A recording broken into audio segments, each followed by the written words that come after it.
Čaute ľudia, vítajte pri našom ďalšom videjku. Dneska vám ukážem môj Discord server. No, je to nový Discord server, ktorý som včera založil práve pre vás. Môžete sa sem napojiť aj vy.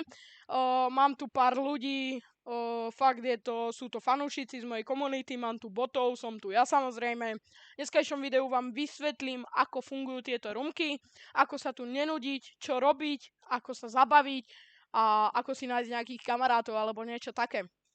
Takže, welcome, to vás privíta bot, YouTube, Twix, kliknete si, to máte prehľad o všetkých mojich videách, informácie. Táto kategória je veľmi dôležitá, máte tu pravidlá, ktoré si musíte prečítať po napojení na server. Oznámení to sú obyčajné informácie, to poznáte o Discorde, čo sa bude točiť, čo sa bude meniť a tak ďalej. Ale väčšina vecí, čo sa bude točiť, nájdete aj na mojom Instagrame, ktorý vám dám do popisku. Nápady na videá. No, tento kanál slúži práve pre vás, aby ste mi vedeli písať, čo mám točiť, nejaké vlogy, nejaké videá, nejaké hry. Invites, tu si viete jednoducho skontrolovať, koľko ľudí ste pozvali a za to ja rozdávam odmeny. Bot, to každý z nás pozná. Môžete si sem pustiť bota, ktorého vy budete počúvať, vaše pesničky si pustíte. Chat, to je pre komunitu. Zábava, fanart, tu si viete posielať zábavné obrázky, memes to poznáte, jedlo, tam posielate nejaké jedlo.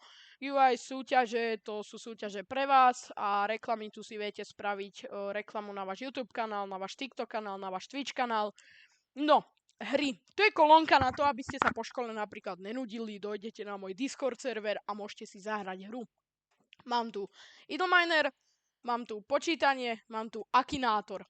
Taktiež tu mám Pokec, kde sú každý deň ľudia, kde som každý deň ja, takže môžeme hocikedy pokecať a môžeme spraviť aj nejakú spoluprácu. V ďalšom videjku budem točiť aj ako vytvoriť Discord server, ako ho nastaviť, takže tešte sa na ďalšie videjko. Týmto videjkom by som to chcel ukončiť, je to všetko a čaute, majte sa pekne a tešte sa na ďalšiu časť.